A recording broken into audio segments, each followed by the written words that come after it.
আসসালামু আলাইকুম রহমতুল্লাহ। বাক সব বিলাই হয়ে গেল। ভারতের কর্মকাণ্ড নিয়ে আর কেউ কথা কয় না রে। শুনি বাংলাদেশে 26 লক্ষ ভারতীয় রয়েছে,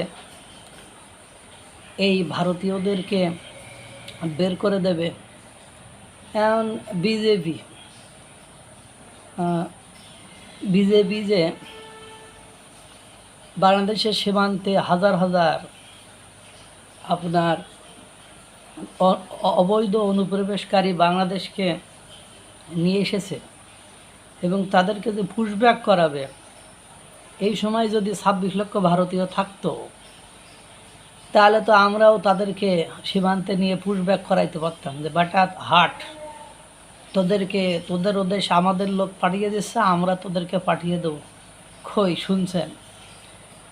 যেদিন থেকে এই পুশব্যাক করানোর জন্য অবৈধ অনুপ্রবেশকারীরা সীমান্তে এসে হাজারে হাজারে শতে শতে হাজারে হাজারে লাইন দিয়ে দাঁড়িয়ে আছে পালানোর জন্য, তাদের সাক্ষাৎকার আবার বিভিন্ন ভারতীয় গণমাধ্যম প্রকাশ করেছে, এগুলো আপনারা দেখেছেন।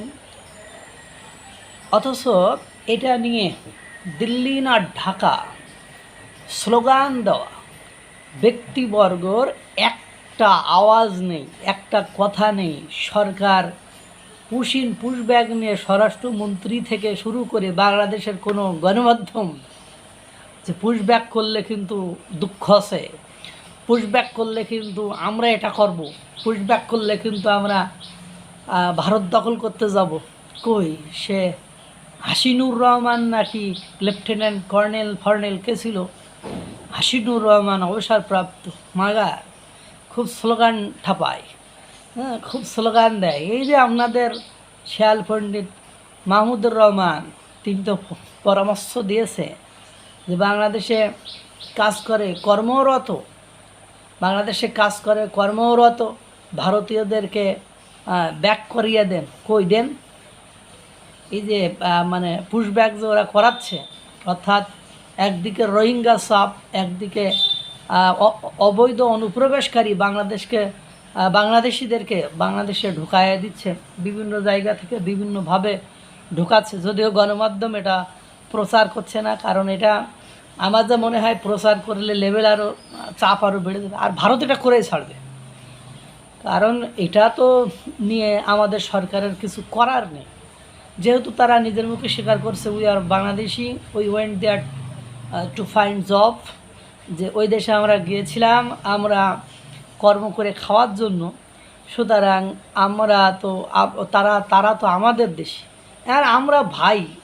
কথা হলো আমাদের এখান থেকে একটা দাবি করে ইন এ লিগাল প্রসিজার, যে আইন কানুন মেনে, এখন কথা হলো আইন কানুন মেনে কয়েক লক্ষ মানুষকে বৈধভাবে ফেরত পাঠানো ভারতের একটা দীর্ঘমেয়াদী পরিকল্পনা। সে কথা তারা বলেছে দীর্ঘমেয়াদ সময় লাগবে, সে কথা তাদের জনগণ বলেছে।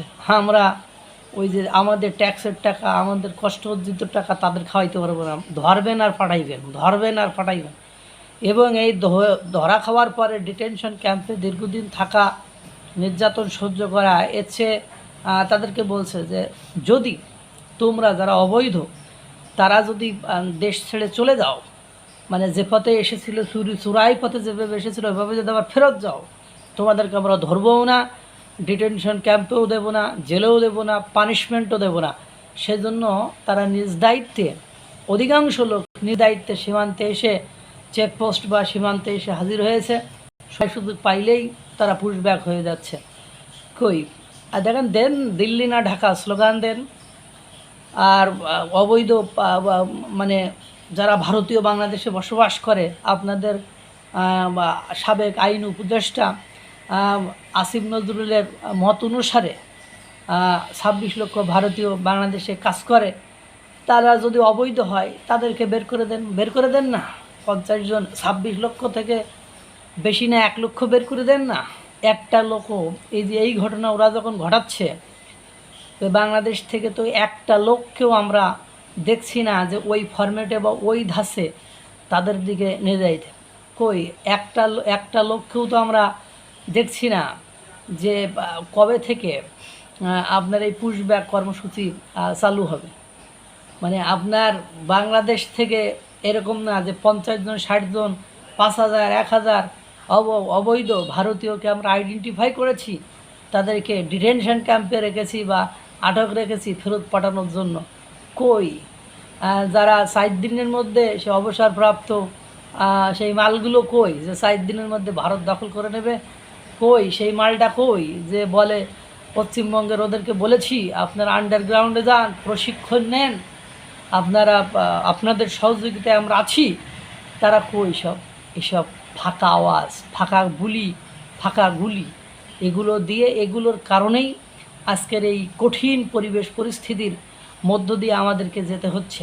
আমি বারবারকে বলে এদেরকে বোঝানোর চেষ্টা করি, আমার ভিডিওগুলোতে আমি বলি দেখেন, সহিংসতা, হিংসা, বিদ্বেষ এগুলো দিয়ে আমি আপনি ভালো কিছু করতে পারবো না। আমি আপনি ভালো কিছু করতে হলে আমাদেরকে ফর্মেটিভ হতে হবে, আমাদেরকে জ্ঞানী হতে হবে। ওরা যেমন চাণক্য নীতি অনুসরণ করে সামনের দিকে আগায়, ওরা যেমন পলিসি করে, ওদেরকে আপনি আটকাতে বিশ্বের কাছে বিচার দিয়েও আপনি কিছু করতে পারবেন না, কারণ সেই পলিসি সেই পজিশন তারা তৈরি করেছে। কিন্তু দুর্ভাগ্য হলো সত্য যে আমরা আপনারা দেখেছেন ওদের চিরশত্রু চীন, তার সাথেও ওরা ব্যবসা বাণিজ্য করে সুসম্পর্ক রাখে।